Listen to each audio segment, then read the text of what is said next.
What's up? Welcome to Tales Tomorrow. I am Morrow, your storyteller for today, and with me we have some more RPG horror stories. I've been noticing my friends in my personal life been getting a little bit into D&D, like the idea of D&D. None of them, or not many of them, have played D&D before. I kind of want to try to get them into it, but the problem is I already got one campaign going right now, and I want to start up another group as well, and oh my god, I'm gonna be so busy. Part of me really wants to, because exposing more friends to D&D, word exposing sounds weird, like I'm exposing them. I'm gonna be naked for them for D&D. I don't know, I'm just really excited to get more of my friends into D&D and have them try D&D. That's gonna be a major workload. While I think about that, let's get to the first RPG horror story for today.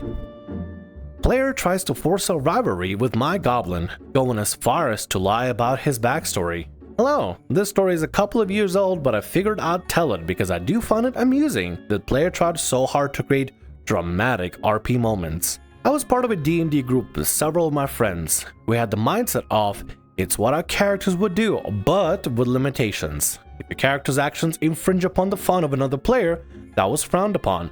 So it was completely possible in our group to make a character that didn't work with everyone and that have characters whose morals conflicted, causing moments of in-game arguments. If one of the characters your rival or enemy, the other player had to be included with this. They needed to know about your plan and agree to it. DM stated it had to make sense story-wise, which means that something had to happen in between you and the other character, or it had to make sense in your backstory. Oh my god, this is actually so refreshing. It's what my character would do with consent from everybody. Everybody knows what's going on and they're all in on the know. They're all in on the joke of it's what my character would do, and they're all part of it. They're having fun with the whole storytelling and the whole concept of it's what my character would do, and mutually agree that this is something they want their characters to happen if that's what they want. This is how you do it's what my character would do properly. I appreciate this. A new player joined our ranks. We'll call him Clovis, not his real name. He was new to D&D and we helped explain the rules to him. During his free time, he watched videos and did some research of his own. Probably the first red flag was when this new player didn't seem to like the way I had built my goblin, Bippity. I'd made her a reverse rogue. Instead of stealing from others, she would sneak things into people's bags she thought were gifts. Rocks, sticks, buttons, paper drawings. That one really shiny statue she nabbed from a dungeon chest.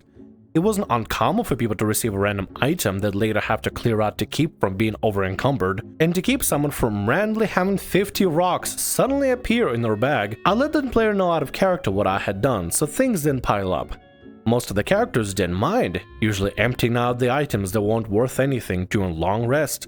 But every so often, Bippity would find useful items to gift onto the party, whether they be quest items or something as simple as more arrows for the ranger. Dude, Bippity sounds like a joy to have at a party. They just hand you just random little gifts such as rocks and sticks and stuff, but sometimes they'll be like, here's a spell scroll for fireball, or some sort of like a diamond reagent for whatever, or extra arrows, or a magical weapon. Sounds like a lovely party member to have. Clovis had come in with a Hexblade Warlock Paladin, which is probably one of the strongest builds in the game. I thought nothing about it at the time, since I figured maybe he was someone who enjoyed combat more. Our group met his and began traveling together. All seemed fine as we traveled along the road, and Bippity, as she does with every new member, decided he needed a gift. At this point, Barbarian had managed to explain to Bippity that rocks and twigs held no value to a person. So while everyone introduced themselves around the campfire, I had Bippity search the forest and managed to find what I was looking for, an item that held at least some kind of value, a bright red apple. DM messaged me saying this could count as a ration. Had my goblin nab it, rush it back, and sneak up behind Clovis. As I went to slide it into his bag, I rolled like a 2 on my sleight of hand, and Clovis heard the light rustling noise of his bag being opened. It turned to look, and DM described Bippity opening up his bag, dropping the apple inside. Now, Clovis might have took this as Bippity stealing his things, or maybe thought she was using his bag as a trash can, but suddenly he grabbed his sword, swinging it at her while also casting Smite on a weapon. Now, this alone almost completely knocks my goblin down as she quickly scampered away. In character, he began yelling about Bippity going through his bag, and Barbarian quickly stepped in as he started trying to smooth the situation over. Barbarian explained to him that Bippity had a habit of sneaking stuff into people's bags, but assured him she never took anything. To be safe, Clovis checked his inventory before having his character glare at mine while the bard healed her. This wasn't out of the ordinary. Like I said, our group loves different dynamics in a party. The problems began after this interaction. Out of game, Clovis looked at my roll on D&D Beyond and said, "Hey, wait a minute, you rolled a 2, but your total score was a 10. You have a +8 to your rolls?" I explained to Clovis that Bippity had a +8 due to her having expertise. At first, Clovis thought Bippity was also a bard, but I told him that she was a rogue. Clovis began laughing, saying that, "Why would you make a goblin a rogue? They can already use the rogue's ability to disengage and hide as a bonus action. It's such a waste." I told Clovis that this also gave her the ability to dash as a bonus action, and plus, I built Bippity mostly for RP. I guess because of this, Clovis assumed that just because Bippity was made for RP, this meant she was useless in combat. And from the next session until him being kicked, Bippity became his punching bag. He also made several comments about my goblin being dumb after finding out from Bard that she had once snuck a diamond she had found into her bag. Dumb? Sneaking a diamond into a bag? I literally just talked about how incredible that would be. Bippity just finds a diamond and says, "Ooh, shiny rock. I bet Bard would really like it." Sneaks into Bard's bags, and Bard has what? Revivifying? And it's like, "Oh my god, I have an extra diamond in here for clutch situations. Thank you, Bippity. You were the best." Bippity sounds like a lovely character to have in a party. I don't understand what Clovis has a problem with. For real. It just feels like starting a problem for the sake of starting a problem, just going like super aggro for no reason. It started off small, so small in fact I didn't realize how far Clovis was willing to take this. He had decided without talking to me that there would be a rivalry between his paladin and warlock and my rogue. He would talk down to her, acting as if she was some brainless savage. I played into this since Bippity's dumb stat was her intelligence, but also because I thought this maybe Clovis's character was biased against monster races. It would make sense, she was a paladin after all. I could see how some paladin orders could probably be kinda xenophobic, kinda. So maybe it does make sense, I don't know. I kinda feel like most paladin orders would just be like, protect everybody who's innocent and defeat everybody who's evil. And if the goblin is not evil, then they're considered innocent. Protect the good, fight the bad, basically. But it started getting worse as Clovis did everything to try and provoke her into fighting him. Like purposely knocking over her drink during lunch at a tavern, taking stuff from her and holding them out of her reach, teasing her about her height and commenting about how she looked like a dancing monkey. During one combat, after killing some wolves, Clovis had done some rolls in secret and approached Bippity, saying that he had a surprise for her. This is like some playground bully stuff. Like when in kindergarten, right? A boy likes a girl, but like is too shy and doesn't know how to express his feelings, so he starts doing like bully things like tugging on her hair or like pushing her stuff over and stuff in order to get her attention, but he doesn't know what he is doing. He just like wants her to look at her or something. I don't know, man. Growing up in Russia, there were actually a lot of boys like that would literally bully girls just to try to get their affection, which to this day I'm still baffled. Why was that even allowed? Man, Russia in early 2000s was weird. He told her to close her eyes, and Bippity did so, excitedly holding out her hands. Next thing I know, he's smearing wolf guts on her face. Shocked and horrified, Bippity recoiled in absolute horror, but Clovis laughed as if this was the funniest thing. Of course, Barbarian stepped in, threatening Clovis if he ever did anything disgusting like that again, that he'd chop his head off. Clovis replied with, "Come on, I was just trying to feed the little monster. They eat this kind of stuff all the time." This was the first time I felt off about our interactions, and I started paying more attention. This didn't feel like the usual character interaction I had with people. This felt downright mean and cruel. Well, good, because guess what? It kinda is. If you put it in big perspective, it just looks like Clovis is just being more and more of an antagonistic bully. And the fact that they didn't even check in with you out of character is kind of a problem. Now, I understand Clovis is new to D&D, they're probably new to the group, but I'm pretty sure the DM told him about the player dynamic and that you can have antagonistic rivalries with people as long as the other person knows what's going on and are cool with it as well. I kind of hope at some point DM steps in, because so far DM presence is kind of non-existent right now. But maybe because they don't know, but they really should check in just in case. Fast forward a few sessions, and Bippity hadn't really engaged aggressively to Clovis, mostly because she wasn't that type of character, and she didn't want to prove his comments about her being a savage correct. Part of me was hoping if I didn't engage, Clovis would take the hint I wasn't enjoying these interactions. I think because of this, he thought to get the reaction out of her was wanting, he'd have to do something extreme. Another way you could just do that is just say, "That doesn't happen," or "I don't agree with it." I mean, listen, at this point it just feels like the player is just oblivious to the fact that you're ignoring and stuff.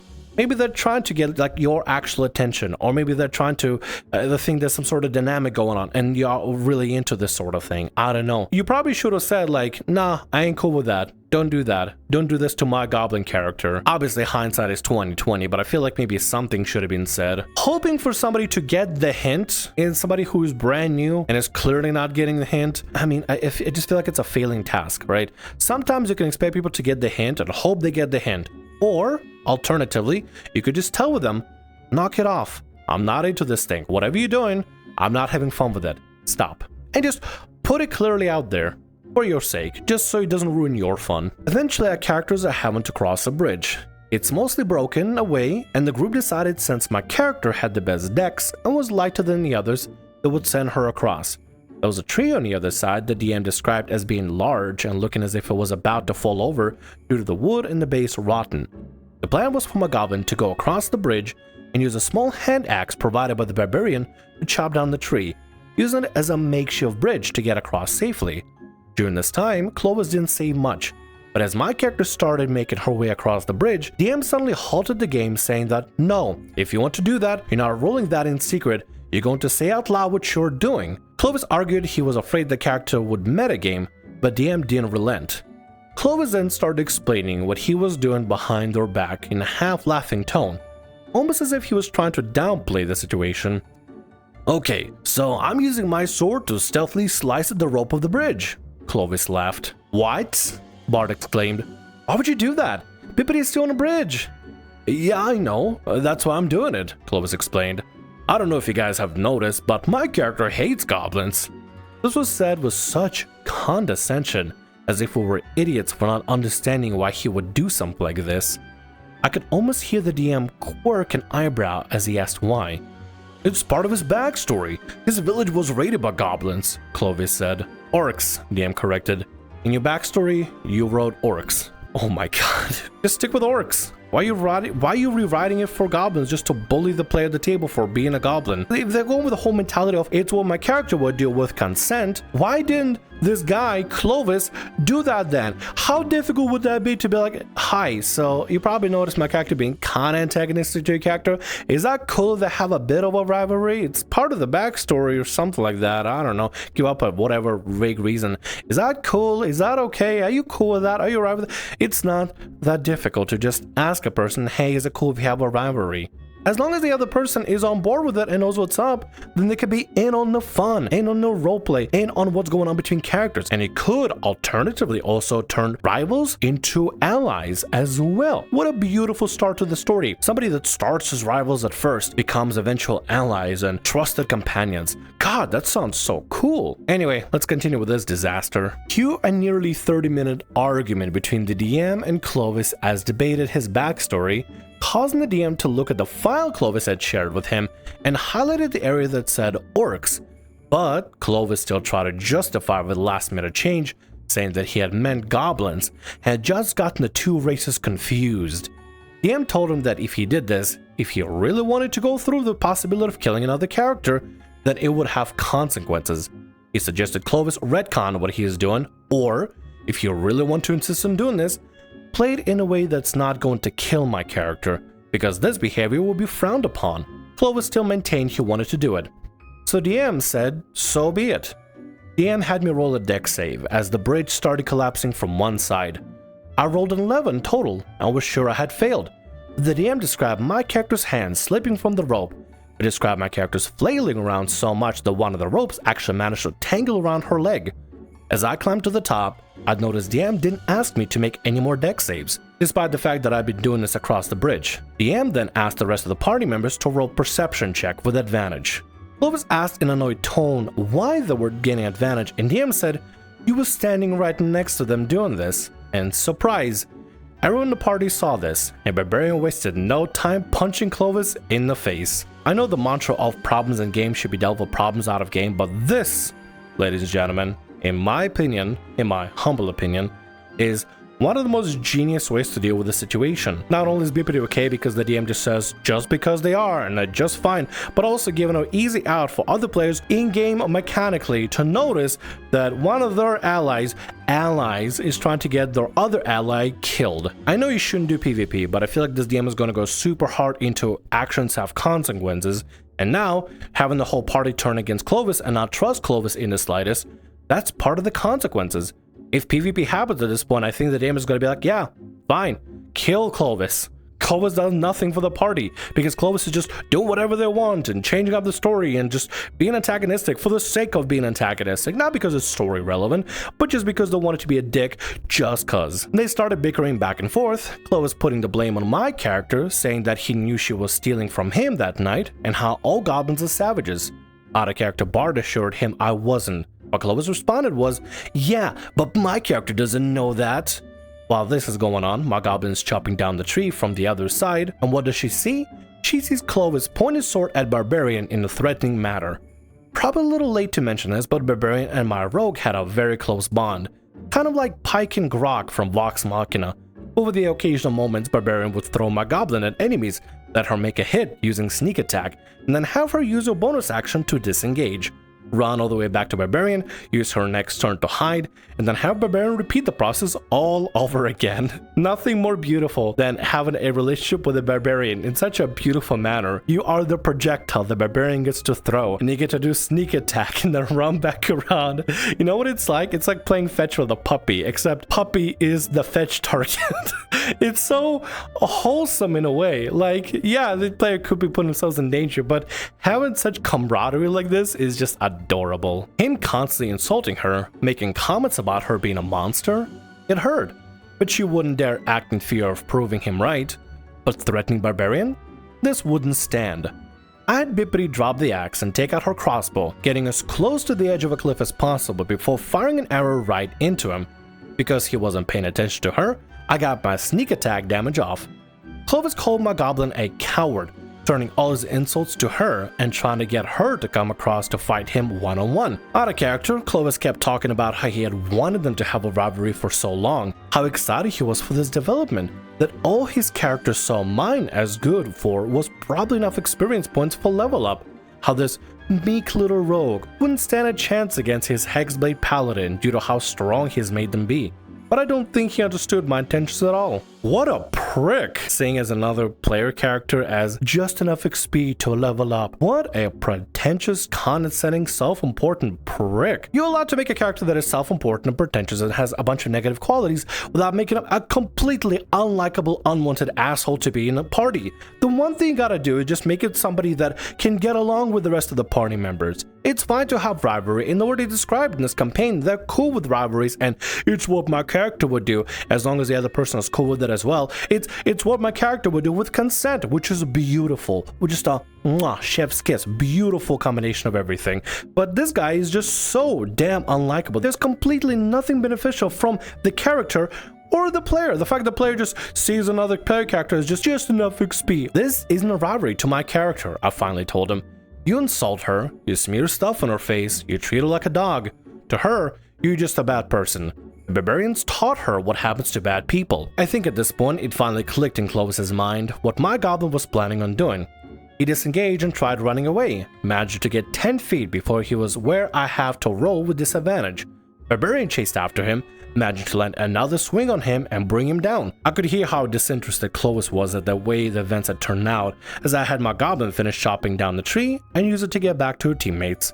While the rest were discussing what to do in game, I had Bippity drag Clovis to the edge of cliff, looked over it. Seemed like there was some sort of a river below it. An evil thought began to form in my mind. I had Bippity lean down, whispered to Clovis, "I have a present for you," and started filling his backpack with various rocks and pebbles that Bippity had in a collection before rolling him off the side of the cliff. Oh my god. Bippity is like going full mafioso, but instead of like a cinder block to someone's feet and like throwing at the bottom of the lake, just a bunch of rocks in a bag and just tossing. Christ. Vicious, but you know what? Rightfully deserved.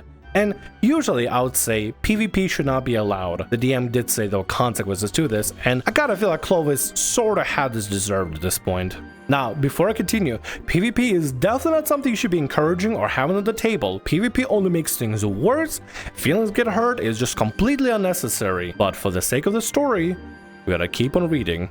I'm just saying, it's not okay to PvP, but I'm just gonna keep on reading, because I'm interested. His character hit the surface of the water, taking a failed death save from the impact, and then sank to the bottom and started drowning. Clovis started complaining, saying how unfair it was to do that to an unconscious character, since he had no way of preventing this. You did have a way, DM told him, by not doing what you did. I warned you there would be consequences. You attacked a fellow party member out of racist intent. Do you not think the others wouldn't react? Clovis started coming up with excuses, denying it was racist, saying his character had been hurt by goblins. Finally said, "You said this was an open table that encouraged character conflicts and scenarios." It is, DM said, but I told you it was within reason. The moment you start affecting how much fun someone else is having in game, that's the moment you've gone too far. Clovis started trying to blame me, saying that I never said I wasn't having fun, but I finally said, "Well, tell me then, how much fun did you have when my rogue did what your paladin was planning to do?" "She wasn't unconscious," he argued. "She's a rogue. She could have made it to safety and she did." "It doesn't matter. She still didn't see you doing it," I told him. "And I didn't have her make as many checks as she should have to make sure her character didn't die. When she rolled the 11, but alright, so character should have fell. But I took it easy on her. If you didn't have fun in that moment, why do you think OP would have?" To this, Clovis had no answer. He just kept defending his actions due to the character's hatred of goblins, and now he just wanted to have a fun rivalry. To which Barbarian finally snapped and said, "Maybe it could have been fun if you didn't try to force it by being horrible to a player for no reason other than you want them to hate each other." DM told Clovis if he wanted to do something like this, he needs to talk to the other players. He re-explains how, yes, we are very open to different character dynamics in this campaign, but when you do something, you need to ask yourself, if a player did this to me, would I like it? And judging by how upset he was, it was very obvious that in this situation the answer was no, he didn't like it.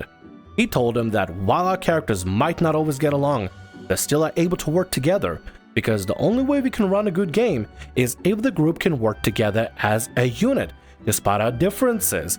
And if Clovis understands this, we'll continue as he can have his character wash up on a riverbed somewhere. Oh my god, dude, this DM gets it! This DM gets it! People can have rivalries and can do each one of my characters would do as long as everybody's on board and not finding ways to screw each other's fun over it or try to ruin people's fun by purposely killing their characters. And people can be fine as long as they work as a unit, as long as they work well together. You can have an edgelord, cringelord, a crappy character, a racist character, some sort of crappy dumb rivalry, as long as the characters in a party are working together as a unit. That's perfectly fine. I love this DM's mentality. This is kind of mentality that honestly should be preached more, because that's a great mentality to have. You can have any kind of a character with all kinds of quirks and conflicts and everything, as long as they work great as a unit. The DM has given Clovis plenty of rope and plenty of ways to just turn it around and stop with this nonsense. But I feel like Clovis is just gonna stick to his ways because he's so dead set on this rivalry for whatever reason. Clovis agreed, and after our characters made it across, they started searching the river for Clovis's body. They managed to find him, soaking wet and unconscious. Barbarian suggests tying him up until he wakes up so they can find out what his problem is, and Clovis starts talking out of character how he is excited for his paladin's new goal of getting revenge against Barbarian and my goblin. Bard then stops him mid-conversation and says, "The DM just told you the party needs to be able to work together as a unit. How are we going to do that if you're actively trying to kill 2 members of the party?" There was silence for a moment before Clovis started trying to backpedal on what he said.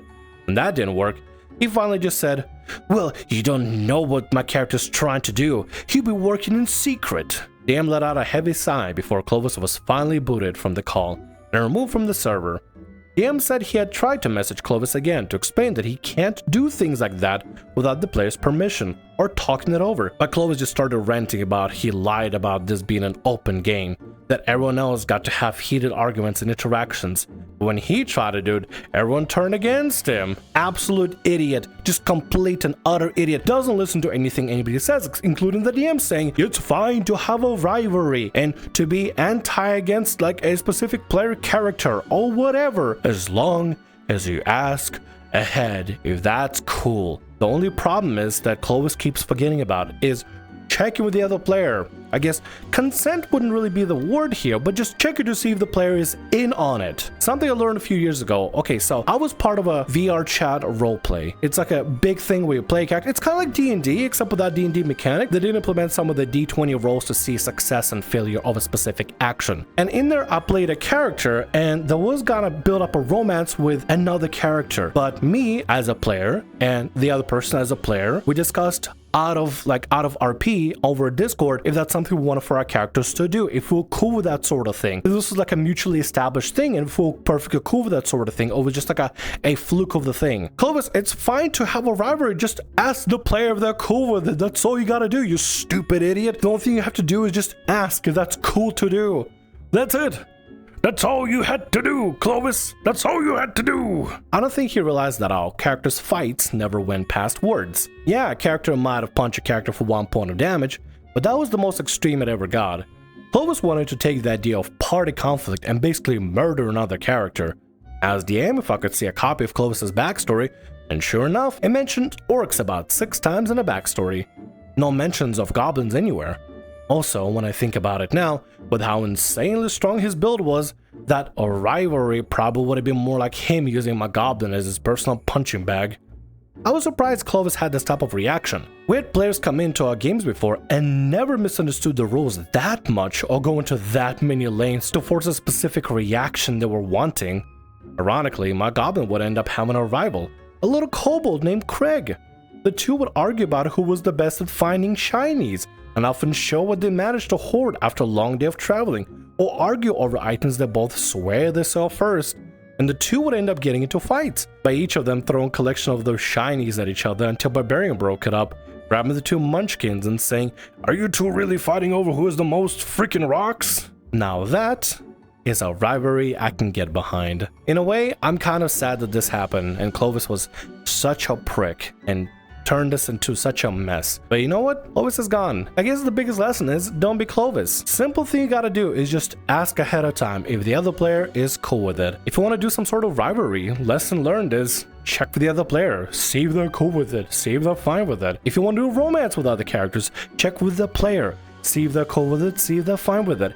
If you want to have any sort of specific relationship of any kind, whether it be like a rivalry, romance, brotherhood, whatever, check with the player. Simple as that.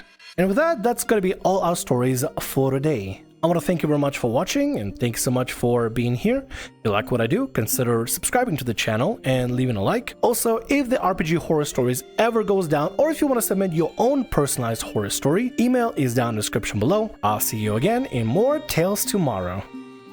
Bye-bye.